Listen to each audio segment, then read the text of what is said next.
What's up, guys? I'm Chad Barnes, and welcome to the channel. Here, it's all about real car talk, from simple fixes to smart driving tips and keeping your ride in top shape. If that sounds good to you, go ahead and give the video a thumbs up.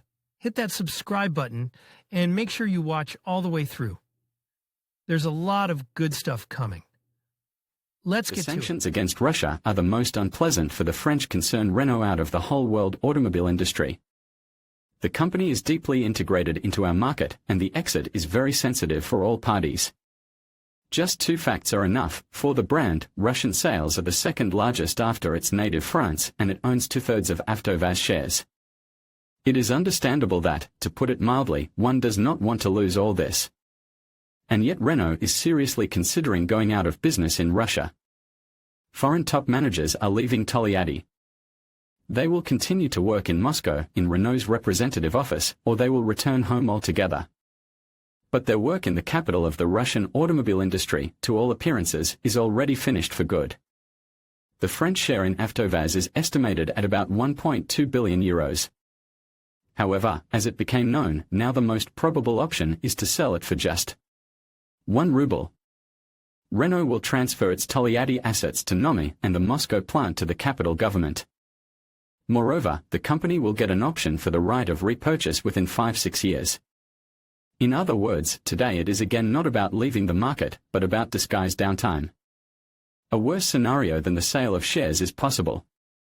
Renault may leave together with its suppliers, finally breaking the logistics chains for AvtoVAZ. They have been largely disrupted for 2 months now, but at least the previous agreements with suppliers were still in force.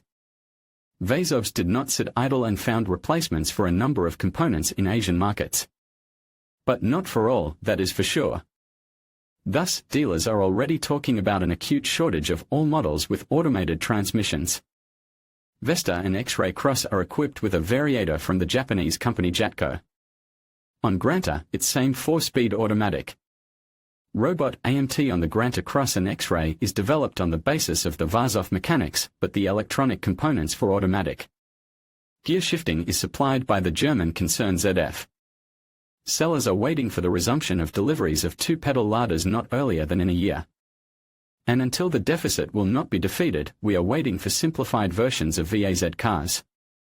Nivus will be deprived of ABS and airbags, Grants will be deprived of stabilization system. Engines will be rolled back to the -2 ecological standard. In other words, it is a return of safety and ecology to the level of Giugioli and Samara, decades ago. It is not a fact that all comfort options will be preserved. The fate of Lagos as a de facto foreign model is vague. The launch of the updated Vesta is delayed, under the rich flagship needs to find new suppliers, to fine-tune processes to ensure the required level of quality. But it is already reported that the range will add the simplest 8-valve engine 11182 for 90 horsepower, which is already equipped with the Lagos. Moreover, it is possible and further rollback to the old version of the motor 11186, because the fresh 90 horsepower modification received more imported parts, for example, in the timing mechanism. However, and in the old motor not all parts are domestic. In addition, part of the Vesta kits will be a mix of new exterior and old interior. Simplified Granta should appear at dealers in June, Niva in July, Vesta in September. The Renault-Nissan alliance has another loss. The Datsun brand has officially ceased to exist. It was revived 9 years ago on the initiative of the then head of the auto giant Carlskin. Production of highly localized budget models was established in India, Indonesia and Russia. And nowhere did they manage to grow to the estimated output. After the arrest of Gosen, there was no one to protect the project, and in 2019 they started to liquidate the brand. The last Datsuns in Russia were assembled at the end of 2020. In our country, the failure of the brand was provided by too strong affinity with Grants at a higher price of purchase and maintenance. It was possible to fall for an expanded set of options and a greater number of versions with automatic transmission. But these advantages were not enough. Datsuns were not appreciated in Asia either. The other day, GM announced its complete withdrawal from Russia. For it, this was in principle expected.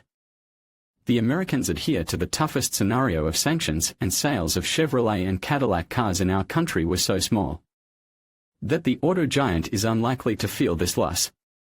In addition, after the events of 2014, GM withdrew the Opel brand and all budget Chevrolet models from our market. And after all, they occupied very weighty positions at that time. So there were more serious decisions in the history of the automaker. Although now it may be a radical form of withdrawal, in which the owners of fresh cars will be left without warranty and service support at all. Now that's something that has never happened before.